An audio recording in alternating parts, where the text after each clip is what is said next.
আসসালামু আলাইকুম বন্ধুরা, নাচ গার্ডেনে সবাইকে স্বাগত জানাই। বন্ধুরা, আজকে আপনাদের সঙ্গে আলোচনা করব আগুর ফলের গাছ নিয়ে। এই গাছটিকে কিভাবে প্রতিস্থাপন করবেন, কি সার দেবেন এবং এর পরিচর্যা কিভাবে করবেন, কি ওষুধ দেবেন এবং এর স্ট্রাকচার বা কিভাবে করলে আপনার সুবিধা হবে, এই বিভিন্ন ব্যাপার নিয়ে আমি আজকের এই ভিডিওতে আলোচনা করব। তো ভিডিওটি মনোযোগ সহকারে সম্পূর্ণ দেখবেন, তাহলেই কিন্তু আপনিও ফলাতে পারবেন আপনার ছাদ বাগানে কিন্তু আগুর ফলের গাছ। আমি এই আগুর গাছটাকে লাগিয়েছিলাম 1 সপ্তাহ আগে। দেখুন 1 সপ্তাহের মধ্যে কত কিন্তু নতুন নতুন বার্ডস আবারও এসে গেছে। তো আপনিও যদি এইভাবে আগুর ফলের গাছটি প্রতিস্থাপন করেন, তাহলে আপনার গাছেরও কিন্তু এইভাবেই বৃদ্ধি হবে। এবং সার এবং ওষুধটা কিন্তু অবশ্যই দেখবেন, স্কিপ করবেন না, তাহলে কিন্তু বুঝতে পারবেন না। তো চলুন ভিডিওটি শুরু করা যাক। আগুর ফলের যে গাছটি আমি দেখাচ্ছি, এই গাছ অনেকেই লাগাতে চান, কিন্তু সবাই ভাবেন যে আগুর ফল তো আমাদের এখানের ফল নয়, তাহলে হয়তো এখানে আমাদের কিন্তু এই গাছটি হবে না। কিন্তু অবশ্যই হবে। এখানে যেমন আমাদের ছাদে অন্য সমস্ত বিদেশি গাছ ফল দিচ্ছে, সেভাবে কিন্তু আমাদের আগুর ফলও কিন্তু আমরা যদি সঠিকভাবে যত্ন করে পরিচর্যা করে বড় করতে পারি, সঠিক নিয়মে লাগাতে পারি, তাহলেই কিন্তু আমাদের আগুর ফলের গাছেও ফল আসবে। তো আসুন সর্বপ্রথম আমি আপনাদের সঙ্গে শেয়ার করি যে আপনারা গাছ যেটা বসাবেন সেটা কিভাবে বসাবেন এবং তার যে সার এবং যে ওষুধ সেটা দেখাই। তো দেখুন, আমি একটা এখানে 30 লিটারের একটা প্লাস্টিকের ড্রাম নিয়েছি। এখানে 4টে আমি ড্রেনেজের হোল করেছি।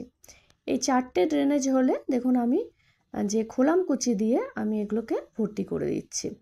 তো সবাই এরকমই ড্রেনেজ করেন, কিন্তু আমি একটু আলাদা করে দেখাচ্ছি, কারণ ড্রেনেজটা ঠিকঠাক না হলে কিন্তু গাছের যে অতিরিক্ত জল সেটা কিন্তু টব থেকে বের হবে না, গাছের রুট কিন্তু নষ্ট হবে।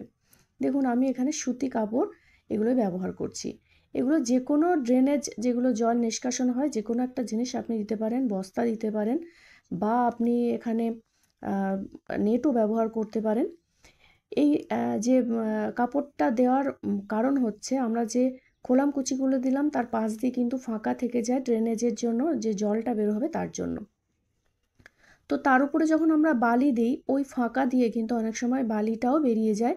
আর বালিটা বেরিয়ে যাওয়ার পর জলের যে মাটিটা দিই, সেই মাটিটাও কিন্তু ওখানে গিয়ে ব্লক করে নেয়। তো তার জন্য আমরা এখানে যে আম, সুতি কাপড় আমি ব্যবহার করলাম, যাতে ওই জায়গাটা বালিটা না বেরিয়ে যায় এবং ওখানে মাটি গিয়ে ব্লক করতে না পারে। তো আপনারাও ড্রেনেজটা এইভাবে করবেন, কারণ আগুর ফলের যে গাছটি, এই গাছে কিন্তু প্রচুর পরিমাণে ফাঙ্গাস লাগে। তো যাতে রুটটা ড্যামেজ না হয়, তার জন্য কিন্তু ড্রেনেজটা খুব সুন্দরভাবে করে নেওয়া কিন্তু দরকার। আমি দেখুন মাঝখানে কোনো ড্রেনেজ করিনি, কারণ এটা ছাদের সুরক্ষার জন্য কিন্তু আমি মাঝে ড্রেনেজ করিনি। মাঝে ড্রেনেজ করলে মাঝ দিয়ে যখন জল বের হয়, ভিতরটা কিন্তু ভিজে থাকে। তো এখন আসুন মাটির কথা বলি। মাটি আমি নিয়েছি বেলে দোআঁশ মাটি। এখানে 40% আমি যেটা নিয়েছি সেটা হচ্ছে গোবর সার এবং পাতা পচা সার 40% নিয়েছি, 60% বেলে দোআঁশ মাটি নিয়েছি। যাদের মাটি বেলে দোআঁশ হবে না, এঁটেল মাটি, সেখানে কিন্তু আপনারা বালি মিশিয়ে নেবেন আপনার যে মাটিটা তার সঙ্গে 40%। এবং এখানে দেখুন আমি ভার্মি কম্পোস্ট দিলাম মোটামুটি 500 গ্রাম পরিমাণ, কারণ এখানে অনেক কম্পোস্ট আগে দিয়েছি। এখানে দেখুন 2 মুঠো মতো আমি নিম খোল দিচ্ছি, কেন মাটিতে যেন কোনো রকমভাবে পোকামাকড়ের আক্রমণ না হয়। এখন তো বর্ষাকাল, এখন অতিরিক্ত পোকামাকড় হয়, তো তার জন্য কিন্তু আমি এখানে নিম খোল একটু দিয়ে নিলাম। তো এখন আমি খুব ভালো করে মাটিটাকে মিশিয়ে নেব। মনে রাখবেন, এখানে কিন্তু আর অন্য কোনো রকমের খাবার ব্যবহার করবেন না, কোনো মিক্স খাবার না, কোনো শিংকুচি, হাড় গুঁড়ো এরকম কিন্তু কিচ্ছু ব্যবহার করবেন না। যেটা ব্যবহার করবেন সেটা গাছ লাগাবার 2 দিন পর হালকা চুন জলে গুলে গাছের মাটিতে ব্যবহার করবেন। তো আমি ভালো করে দেখুন মিশিয়ে নিলাম। মিশিয়ে নেওয়ার পর এটাকে আপনি যে পটে বসাচ্ছেন সেটাকে ভালো করে ফিল করে নেবেন। আমি দেখুন ভালো করে এই যে মাটিটা সেটা দিচ্ছি, যেন ড্রেনেজটা কোনো রকমভাবে ক্ষতিগ্রস্ত না হয় সেটা খেয়াল রাখবেন। এবং বড় বড় যদি ঢেলা থাকে একটু ভেঙে দেবেন, তবে বেলে দোআঁশ মাটিতে কিন্তু ঢেলা থাকে না। এর সঙ্গে আপনি যে মাটিটা দিচ্ছেন অবশ্যই দেখে নেবেন যে একটু ভালো করে চেপে চেপে দেবেন। সাইডে দেখুন একটা বাঁশ দিয়ে দিয়েছি, এই বাঁশটা সাপোর্ট এবং এখান থেকে আমি মাচা তৈরি করব, তার জন্য কিন্তু আমি একটা মোটা বাঁশ দিয়েছি যাতে পুরো ভারটা রাখতে পারে মাচার।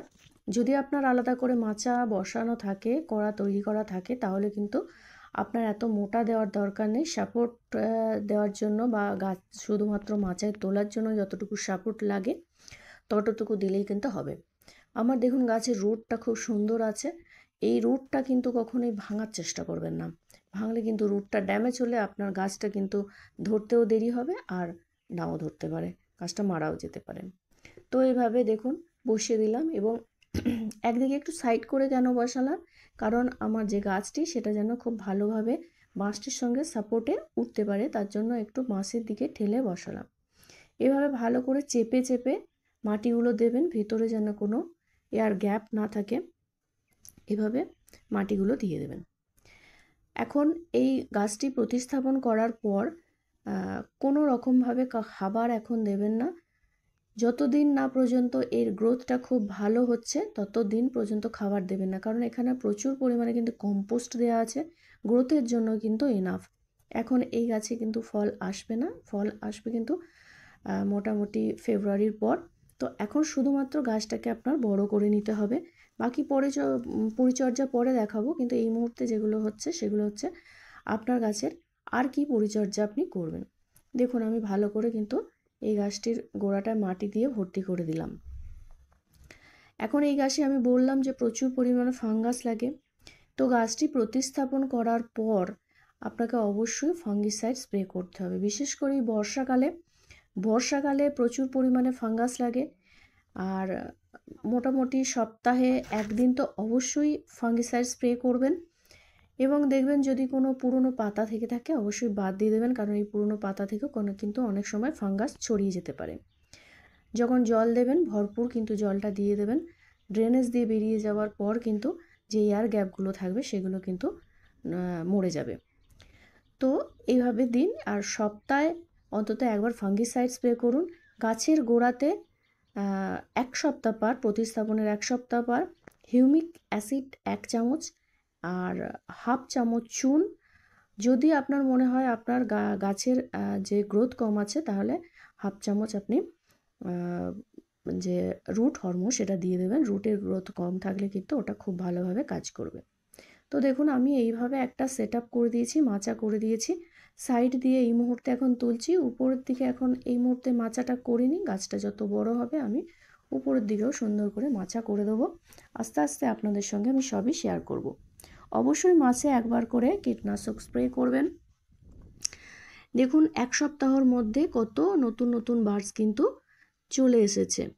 তো এভাবে গাছটির যদি গ্রোথ খুব সুন্দরভাবে হয় তাহলে কিন্তু আপনার গাছে ফলও খুব সুন্দর হবে। এরপর যখন ফল আসবে অবশ্যই আমি আপনাদের সঙ্গে শেয়ার করব এবং মাঝে যে পরিচর্যা আছে সেগুলোকেও আমি শেয়ার করব। ধন্যবাদ, সবাই ভালো থাকবেন। ভিডিওটিকে একটা লাইক করে অবশ্যই শেয়ার করে দেবেন এবং নতুন হলে অবশ্যই সাবস্ক্রাইব করবেন। ধন্যবাদ, ভালো থাকবেন, খোদা হাফিজ।